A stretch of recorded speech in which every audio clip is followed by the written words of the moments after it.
Vamos a ver la solución del problema 2.1 del libro Mecánica Vectorial para Ingenieros, en el tomo de Estática.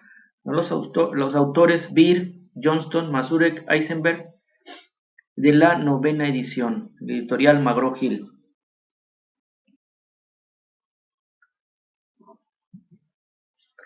Tenemos, dice, dos fuerzas P y Q se aplican en el punto A del gancho que se muestra en la figura. Si se sabe que P es igual a 75 newtons y que Q es igual a 125 newtons, determine la magnitud y la dirección de su resultante. Bueno, vamos a ver.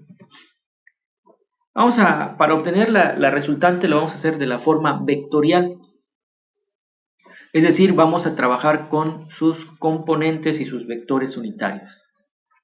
Entonces, pasemos por primero las componentes de P, de la fuerza P, que tiene una magnitud de 75 newtons.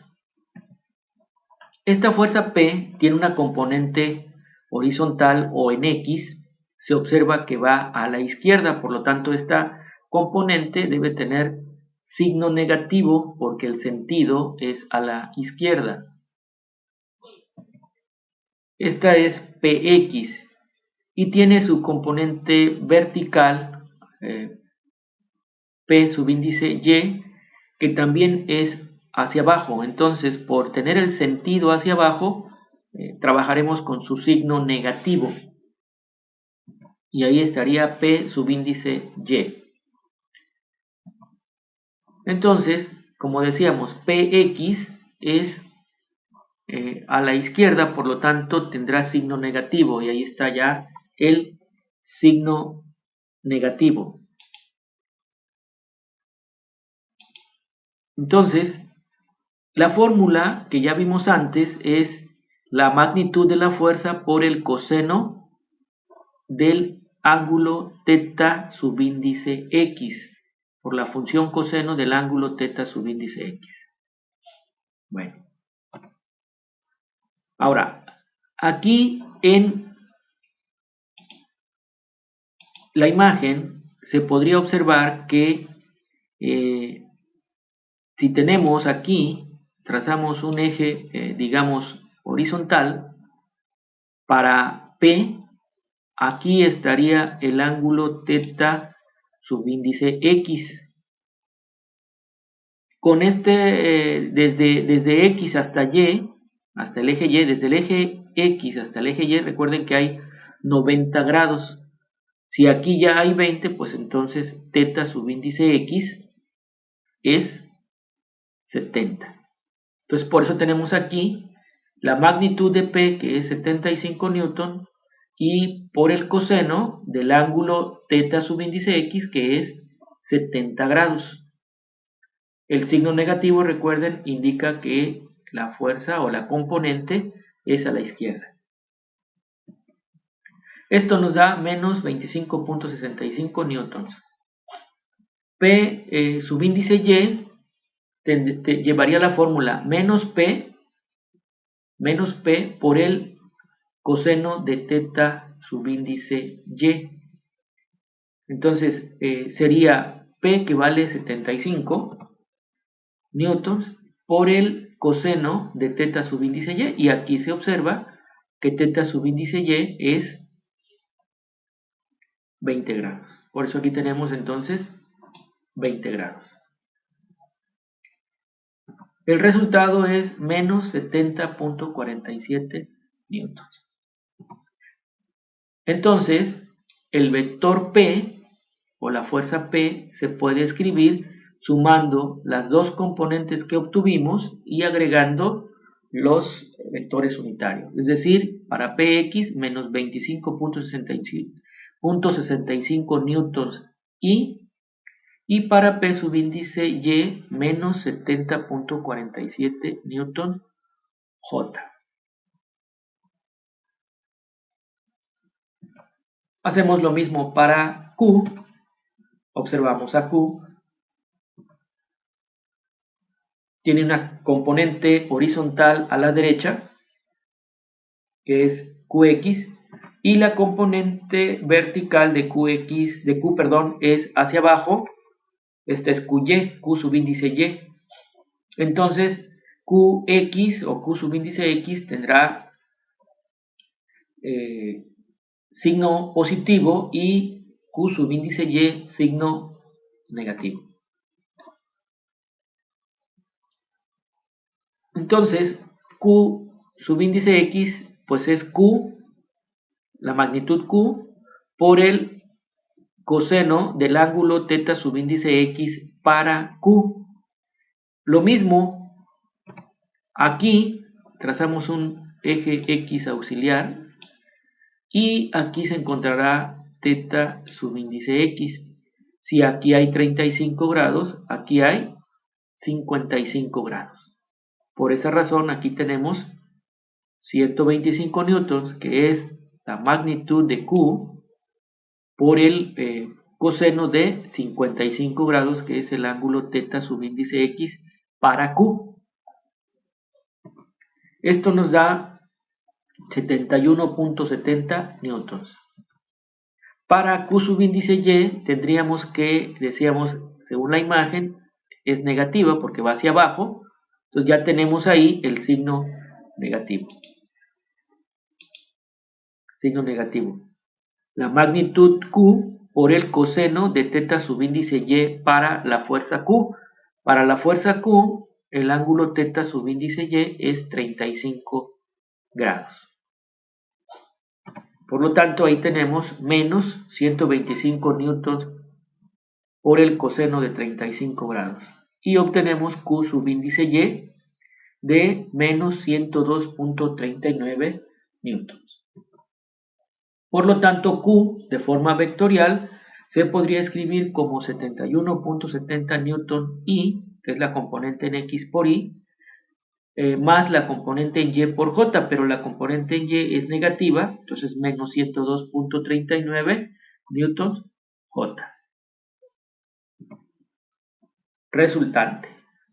Recordemos que la resultante, R, aquí en este caso la señalamos como R mayúscula, ¿sí?, es igual a la suma vectorial de P y Q, o de P más Q. Entonces, sustituyendo, P vectorial, que está aquí, P vectorial, está escrita aquí entre paréntesis, más Q vectorial, que está aquí, Q vectorial, se repite aquí, se sustituye. Ahora, esta suma vectorial se realiza por vector unitario, es decir, las componentes en X están multiplicadas por el vector unitario Y, por lo tanto las dos componentes en X se suman. Tendríamos menos 25.65 newtons más 71.70 newtons. Y las componentes en Y, que están multiplicadas por J, también se suman, serían menos 70.47 newton menos 102.39 newton. Y aquí se hace la operación ya aritmética, es decir, ya hacemos una suma común entre estas dos cantidades y una suma común entre estas dos cantidades, obteniendo R vectorial es igual a 46.05 newtons menos 172.86 newtons. De aquí se observaría que la componente en X de la resultante es 46.05 newtons. Esta, como tiene signo positivo, es a la derecha. Y RY es menos 72.86 newtons. RY, R subíndice Y, porque es la que está multiplicada por el vector unitario J. Entonces, RY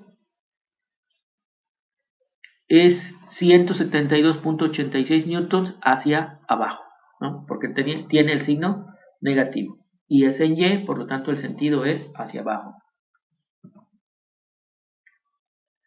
La magnitud de la fuerza resultante o la magnitud de la resultante se puede obtener por el teorema de Pitágoras, sumando o aplicando el teorema de Pitágoras para las dos componentes, Rx que vale 46,05 y Ry que vale 172.86.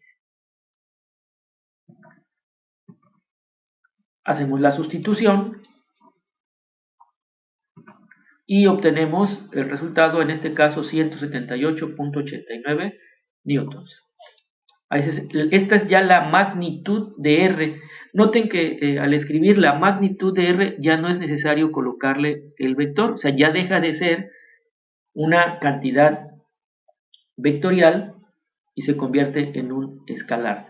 De hecho, en las cantidades vectoriales, cuando hablamos de magnitud, la magnitud de la cantidad vectorial es un escalar. Por eso ya no lleva aquí el vector, porque la magnitud es un escalar. En el curso de cálculo vectorial, a lo que aquí llamamos escalares, le llaman reales. Dicen que es un real o un número real. En el curso de cálculo vectorial, aquí le llamamos escalar, pero es lo mismo. Lo que allá llaman real, aquí le llamamos escalar. Ahora, ya habíamos visto antes que el coseno de teta subíndice x es igual a fx sobre f. Si aquí sustituimos para la fuerza resultante, tendríamos 46,05 entre 172.86. 178.89. 178.89. Entonces el coseno de teta subíndice x es igual a 0.2574 y teta subíndice x se obtiene con el coseno inverso o con el arco coseno de 0.74. Entonces teta subíndice x es 75.08 grados. El coseno de teta subíndice y es fy sobre f. Tendríamos la resultante en y, 172.86 sobre la resultante, la magnitud de la resultante, 78.89 newtons. Esto es 0.9662. Para teta subíndice y calculamos el coseno inverso de 0.9662. Obtenemos 14.92 grados. Se debe cumplir, para dos dimensiones, se debe cumplir que la suma de los ángulos directores nos den 90 grados, y es lo que tenemos aquí, 75,08 más 14,92 nos da 90 grados. ¿Sí? Eso se debe cumplir para todos los casos de vectores en dos dimensiones.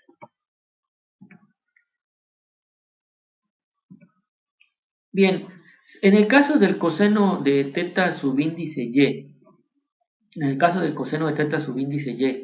y, donde ry tiene signo negativo, si se sustituye aquí, en lugar de que se sustituya con el signo positivo como aquí, se sustituye aquí el signo negativo, pues entonces el resultado 0.9662 ya no es positivo, ahora ya es negativo. Y al resolver esta operación en la calculadora, el resultado nos daría 165.08. ¿Sí? ¿Qué relación encontramos aquí? Que el 165.08 obtenido con el signo negativo, sumado con el valor del ángulo teta subíndice y, calculado con signo positivo, la suma de estos dos datos nos da igual a 180 grados. Es decir, nos dan los ángulos suplementarios, ¿sí? Teta subíndice Y con signo positivo es el suplementario de teta subíndice Y, pero con componente de signo negativo. Vamos a la parte gráfica para interpretar estos resultados. Tenemos Rx, está señalado aquí, de magnitud 4605 newtons, en el sentido a la derecha, y R subíndice Y de magnitud 172.86 hacia abajo, como está señalado aquí, o con signo negativo. Bien, esta tiene magnitud 172.86, que fue lo que calculamos. La resultante tendría que tener esa forma, y de magnitud 178.89 newtons. Aquí tendríamos el ángulo calculado para teta subíndice X de 75.08 grados. Bueno, el ángulo teta subíndice Y de 14.92 grados se encontraría aquí. Aquí estarían los 14.92 grados, casi 15 grados habría aquí. Ahí está teta subíndice Y. Ahora, este de 165.08 se encontraría de la siguiente manera. Prolongando el vector, lo prolongamos, a ver qué tal sale, lo prolongamos así. Y entonces el ángulo de 165.08 lo estaríamos observando. A ver, aquí estaría el ángulo de 165.08. ¿Sí? Entonces se obtiene el ángulo suplementario.